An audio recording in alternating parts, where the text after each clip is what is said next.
Dans le sujet, on voyait votre préparateur, il s'agit de Gérard Servie d'ailleurs, qui vient d'écrire J'arrête d'être addict chez Erol. Et en fait, il vous a aussi préparé à l'auto-hypnose. Exactement. Ça sert à quoi? Ça sert surtout à s'apaiser. Vous l'avez vu tout à l'heure, je suis quelqu'un d'assez émotif. Et par exemple, le jour du départ pour le Dakar, j'étais vraiment à l'ouest, j'avais pu me contrôler, j'étais à la limite de pleurer. Et je lui ai dit, je vais dans le camping-car, je vais aller me faire une séance d'auto-hypnose, me calmer. Et normalement, la séance dure à peu près 5 minutes. Et 20 minutes après, je me suis réveillé. Mais comment je me suis endormi carrément. Comment on s'y prend? Alors, on se concentre, on essaie de... Alors moi, pour me faire mon auto-hypnose, je vais à un endroit. J'ai mon endroit fétiche, c'est en haut des falaises anglaises. Là, le jour où j'ai traversé la Manche à la nage, pendant une semaine, je suis monté en haut de la falaise, je me mettais dans l'herbe, je descendais mon fauteuil et je regardais la Manche et je lui disais, s'il te plaît, laisse-moi passer. Laisse-moi passer, parce que si tu me laisses passer, waouh, si tu me laisses passer, ma vie, elle va changer. Et ma vie a changé parce que j'ai traversé la Manche. On a été au bout. Oh là là, je t'avais dit que j'étais très émotif. Et donc, à chaque fois que j'étais soit un coup de On peut parler aux fatigue, éléments. voilà, exactement, exactement. Donc je me concentrais, et même quand la voiture s'arrêtait, que j'étais en panne, je les laissais faire, et je fermais les yeux, et j'allais sur les falaises anglaises dans la Manche pour m'apaiser et me reposer. Philippe, vous avez publié 3 ouvrages, il y en a un en préparation, même 2, hein, sur l'humour, et puis un autre qui va sortir aussi sur votre vie. Est-ce que vous dites, parce que vous avez beaucoup d'humour, vous êtes bankable. C'est vrai aujourd'hui que on aime vous entendre parce que vous avez un discours, vous avez un message tellement positif. Est-ce que vous avez besoin aussi de vous raconter? Ça fait du bien? Ah mais j'adore ça, enfin faire les conférences, c'est mon métier à plein temps aujourd'hui. Énormément d'entreprises. D'ailleurs, je vais en faire une prochainement, là, une grosse entreprise qui fait venir 8000 personnes à Bercy. Ça va être un moment fort, mais j'en fais souvent. Mais j'aime en face les gens et faire passer le message du dépassement de soi, le message du tout est possible. Et très souvent, je vais aussi dans les entreprises pour changer le regard sur le handicap. Parce que le chef d'entreprise, lui, il dit, moi, ok, j'ai une politique d'accès à l'emploi pour les personnes handicapées. Mais ceux qui sont contre, c'est les salariés et les managers.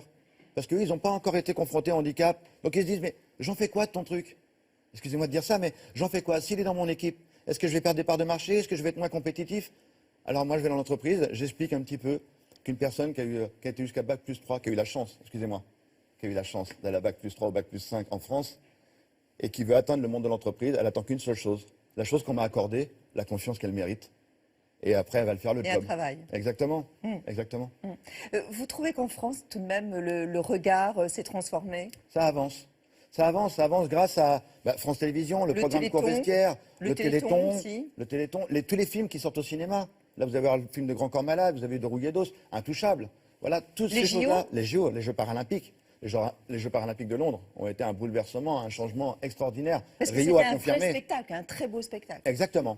Les gens, le regard a évolué parce que avant on disait, tiens, on va parler des athlètes handicapés. Non, aujourd'hui, on va parler des athlètes. Et effectivement, accessoirement, ce sont les personnes en situation de handicap. Mais c'est d'abord Marie-Amélie Le Fur, c'est d'abord Théo Curin. Voilà, ce sont d'abord des athlètes.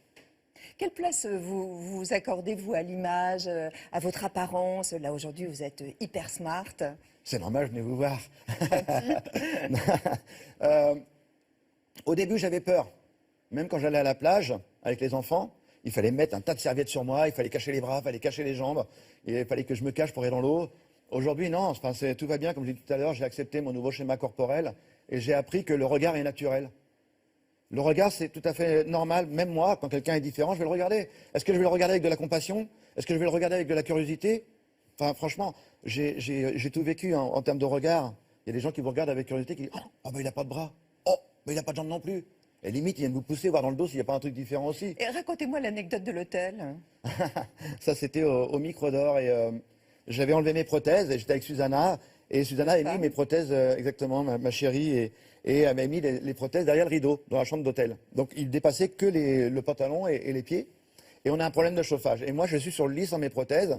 Et le technicien arrive, il se dirige droit sur le chauffage, il ne me voit pas sur le lit. Et il commence à se mettre, et là il voit mes prothèses derrière le dos, il fait « Ah !» Et je dis « Il y a un problème », il se retourne, il fait « Ah !» Deuxième effet qui se coule, le pauvre, et je crois qu'il a fait il est encore en thérapie, encore aujourd'hui j'imagine, mais... C'est un gag de film. Ah oui, c'est carrément un gag, mais le plus beau gag, je crois que c'est ma mère, elle ne l'a pas fait exprès.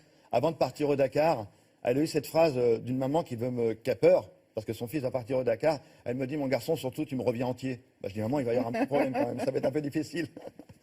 Est-ce que l'humour est facile pour vous et l'autodérision, mais est-ce que vous l'acceptez de la part des valides? Ah oui, complètement. Complètement, parce que l'humour, enfin, faut vivre dans un centre de rééducation.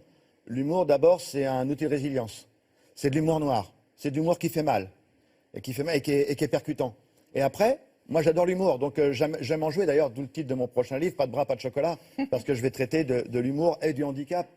Moi, j'adore quand j'écoute les grosses têtes, Laurent Ruquier et toute l'équipe pendant tout le Dakar.